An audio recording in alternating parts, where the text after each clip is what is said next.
돈 줄 테니까 윤석열 탄핵 글을 올려달라 하면서 부동산 카페에 충격적인 글이 올라왔습니다. 지금 윤석열 탄핵이 100만 명을 넘었다. 이걸로 지금 민주당이 탄핵이 필요하다라는 정당성을 삼죠. 근데 보면은 한쪽에서 항상 일각에서 제기했던 거는 이게 순식간에 100만 명이 차는데 안에 한국인들 섞여 있겠지. 근데 그 중에 몇 명이 한국인이냐. 왜냐면 우리나라는 중국인들도 외국인 등록증을 갖고 있는 사람들은 국민 차원으로 할 수 있습니다. 이론적으로 가능합니다. 그 사례를 뉴델리가 보여줬었고. 근데 이제는 이건 뭐 한국인인지 조선족인지 몰라도 네이버 카페에서 이런 메시지를 보낸다라는 거예요. 윤석열 탄핵 관련 글입니다. 정치 관련된 업체가 아니고요. 단순 마케팅 업체입니다. 라면서 한 카페의 회원한테 메시지가 왔다는 거예요. 네이버 카페 활동을 여러분들이 하셔서 아시겠지만 프로필을 클릭해서 메시지를 보낼 수 있습니다. 그 중에 인플루언서 같이 보이는 사람들한테 메시지가 돈다라는 얘기가 폭로가 된 것이죠. 이 정도면 국정원이 파야 되죠. 이거는 IP 추적 들어가라 이거지. 국가원수 모독을 국민에게 사주하는 내란죄라고 맞는 말입니다. 정치라는 게 말이죠. 자신이 주체적으로 판단해서 탄핵에 참여하든 말든 그렇게 해야 되는 거지. 돈 줄 테니까 윤석열 탄핵에 참여해라? 이런 쪽지를 이 사람한테만 보냈겠냐고. 도대체 이 나라의 여론을 누가 움직이는 겁니까? 드루킹은 감옥에 갔어도 드루킹2, 드루킹3, 드루킹4, 드루킹5는 어딘가에 있다라는 거죠. 그래서 제가 지금 국민의힘 내전에서 화가 나는 게 뭐냐면은 또 누가 댓글팀을 운영하고 있는 그걸로 지금 싸우고 있잖아요. 김건희 댓글팀이니 한동훈 댓글팀이니 싸우다가 열기가 올라가는 건 알겠는데 지금 진짜 중요한 거는 이런 거잖아요. 누가 뭘 운영하고 있고 윤석열 대통령 탄핵 배후에는 북한에 있는지 중국에 있는지 아니면은 국내에 민주당이 무슨 사람을 썼는지 돈을 썼는지 지금 이거는요 우리나라에서만 주목하고 있는 사건은 아닙니다. 제가 저번에 중국의 한 소식을 전해드렸죠. 그죠? 중국 SNS에서 지금 윤석열 대통령 탄핵 100만 명이 넘어가고 있다. 댓글을 보면은 윤석열 반죽을 하더니 쌤통이다. 뭐 이런 댓글들이 지금 중국에서 달리고 있거든요. 근데 이거는 북한에서도 주목하고 있는 사안입니다. 보십시오. 7월 8일 그저께입니다. 노동신문 윤 대통령에 대한 탄핵 소추안 발의 청원자 수가 100만 명을 돌파했다. 이 한국의 기사를 실으면서 희세의 전쟁 대결 광신자 극악무도한 파쇼 독재자가 걸기로 오직 탄핵 행뿐이다.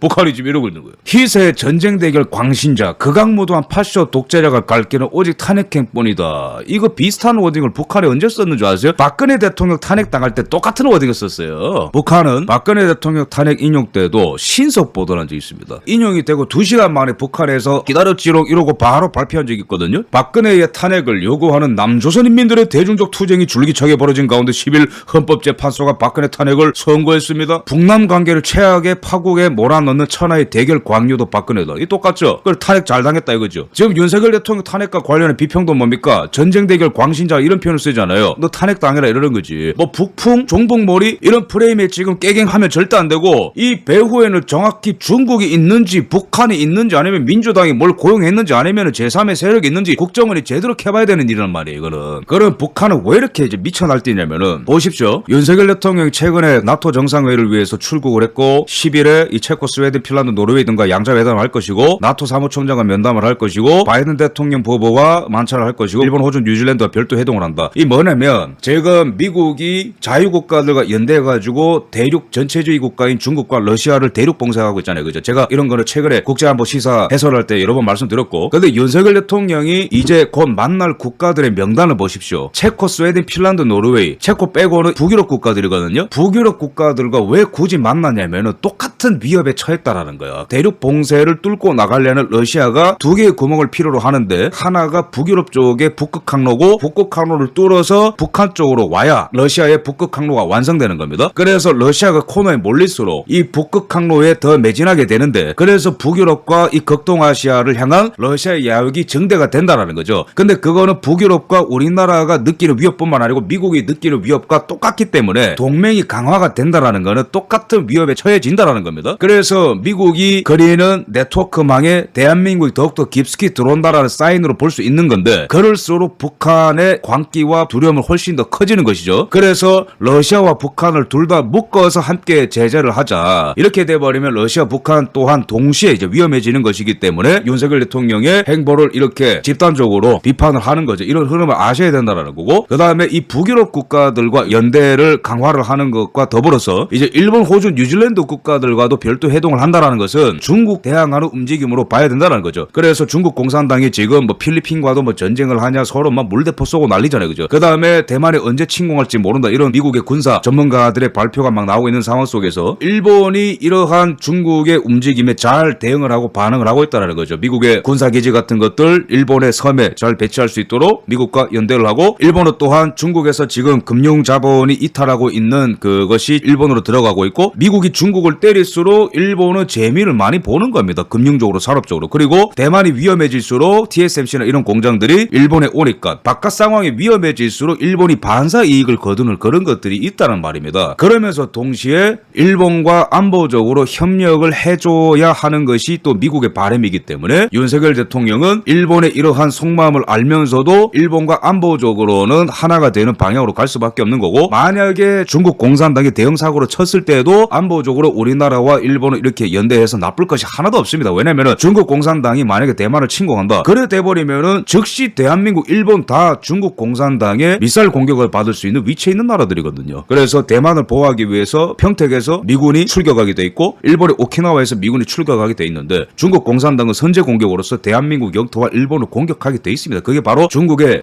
대만 전쟁 수행에 있어서 기본 전략이라 보시면 되는데, 그래서 지금 이럴수록 남태평양에 있는 호주와 뉴질랜드와도 연대를 강화를 해야 되는 것이죠. 정리를 하자면은 지금 북한을 먹여 살리는 것은 중국과 러시아인데, 이 중국과 러시아가 이런 짓을 해도 미국이 이때까지 큰 조치를 취하지 못했습니다. 왜냐면은 딱히 뭐 북한이 먼저 미국을 때리고 그런 것도 아닌데, 우리가 굳이 먼저 들어가가지고 북한을 어떻게 하고 그런 거는 곤란해. 근데 중국과 러시아 둘 다 국력이 쇠진하고 있고, 특히 러시아 같은 경우에도 지금 전쟁을 오랫동안 끌면서 병사들도 부족해지고 있고 무기도 부족해지고 있고, 이런 상황 속에서 원래는 김정은을 살짝 왕따시키던 분위기에서 다시 김정은한테 의존하는 체제로 러시아가 가고 있는데, 이럴수록 미국이 북한을 손봐야만 하는 당위성과 정당성과 국제사회에서의 분위기가 이렇게 물이 있게 되는 겁니다. 근데 여기에 대한민국이 손을 잡고 북중러를 압박하는 데 있어서 최전선에서 전진기지 역할을 한다? 김정은 입장에서는 미칠 노릇이죠. 그래서 지금 김정은 입장에서는 무조건 대한민국을 전복시켜야 되는 거고, 중국 입장에서는, 러시아 입장에서도 대한민국이 걸칫덩이가 되는 거예요. 이런 국제 안보의 위기라는 틀 안에서 대한민국의 정치 상황을 인식을 해야 되는 것이고, 그래서 이번에 윤석열 대통령 탄핵 100만 명의 배후에는 러시아가 있는지, 중국이 있는지, 북한이 있는지, 조선족이 있는지, 민주당이 있는지 발본색원 해야 된다는 거예요. 그래서 이거는 더 이상 옛날 뭐 90년대, 그다음 2000년대에 민주당이 맨날 뭐 정북몰이 한다 이러면은 깨갱하고 더 세게 얘기해야 되는데 그만 얘기하고 그런 분위기가 있었거든요. 근데 지금은요, 이런 게 나오면은 음모론에 이런 소리 다 집어치우고 무조건 조사를 해봐야 되는 겁니다. 여기까지 좀 말씀을 좀 드리겠습니다.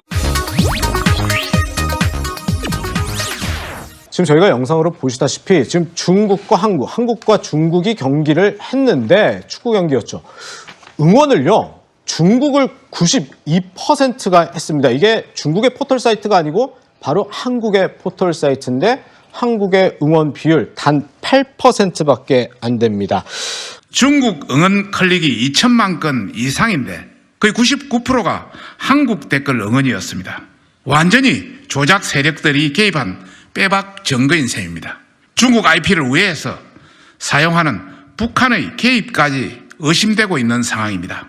외부 세력이 뭔가 조작을 했다 이렇게 보고 있는데, 카카오 측에서는 오늘 아침에 최대 중국 의원이 93%에 이르렀다 이런 얘기까지 했는데, 지금 여당도 그렇고 방통위도 조금 전에 속보 전했듯이 해외 세력의 매크로 조작이다 이런 얘기했는데, 민주당에서는 이 사안에 대해서는 뭐 별다른 얘기가 지금 없는 것 같거든요. 예, 왜냐하면 그 진실을 잘 모르기 때문입니다. 아, 예. 왜냐하면 매크로 조작을 했을 수도 있는 거죠. 그러나 저건 단정할 수 없기 때문에 지켜보는 입장인 것인데. 네. 다음, 지금 문제가 되고 있는 다음의 응원 페이지, 방금 서재원 전 부대변인 말씀하신 것처럼 로그인 없이 누구나 복수 여러 번 이거를 응원을 할 수 있는 구조고, 이 다른 또 포털 사이트 네이버 같은 경우는 로그인을 해야 되기 때문에 여기는 한국 응원하는 사람이 월등히 많았다, 이런 좀 차이가 있긴 했는데, 최소영 평론가님, 네. 지금 얘기 들어보면 해프닝이었다 이렇게 좀 보고 있는 것 같거든요. 어떻습니까? 이게 축구 경기니까 이게 해프닝으로 볼 수 있지. 이게 네. 다른 사안이었다면 어떻게 될 겁니까?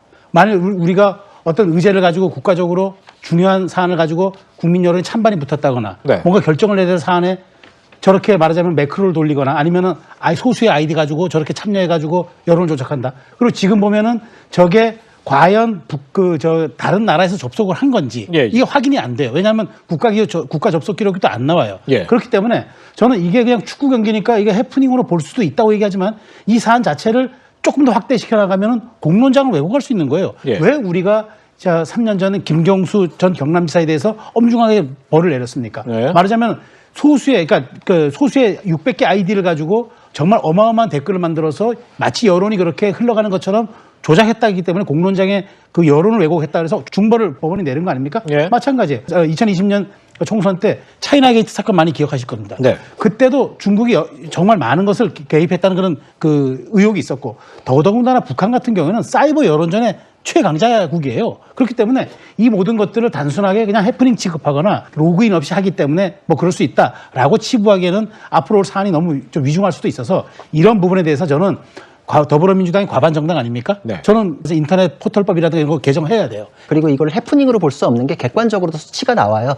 첫 번째 날에 100만 조회수 가지고 추천이 이루어졌는데 그 다음 날에 1,600만 건까지 올라갔거든요. 네. 이게 사람이 해가지고 될 수 없어서 매크로가 당연히 동원됐을 것이다라고 의심을 했었고 방금 방통위에서도 지금 속보 나온 게 아마 그런 것이 일부분 확인됐기 때문 아닌가 이렇게 생각이 되는데 예, 예. 이 매크로를 돌리는 것 자체가 전형적으로 여론을 조작하고 그 포털 사이트의 업무를 방해하는 것이거든요. 드루킹 사건이 정확히 이거예요. 매크로를 돌리면 네. 누가 했든지 간에 범죄입니다. 이거는. 그러니까 무슨 해프닝으로 치부해가지고서 이거를 뒤로 미룰 게 아니라 사실 중국이 우리나라에 대해서 여론을 조작한다라는 의심뿐만 아니라 국내에서 누군가가 매크로를 돌렸다라는 것만으로도 형사사건이 되기 때문에 모두 다 수사 대상이거든요. 그러니까 민주당에서 이거를 뭐 해프닝이라고 얘기할 이유가 없어요. 이거는 우리나라 국가의 여론의 형성에 문제가 있을 수 있다라는 문제의식을 가지고 모두가 공동 대응해야 되는 것인데 민주당에서는 왜 이 부분에 대해서 소극적인지 좀 이해는 안 됩니다. 네.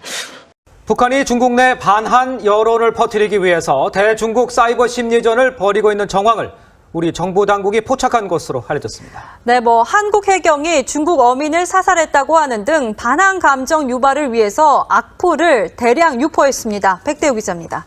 정보 당국의 북한 사이버 심리전 동향 보고서에 따르면 북한은 댓글 작전, 웨이보 작전, 커뮤니티 작전, 풀 작전 등의 반한 감정 유발 활동을 해왔습니다.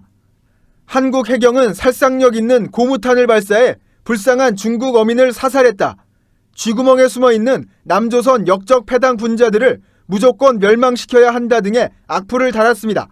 북한 요원 추정자들은 이용자 수가 5억 3천만 명에 달하는 웨이보에선 서로 상대의 글을 추천해 한국 비방 내용이 상위 랭킹에 올라가도록 유도한 것으로 전해집니다.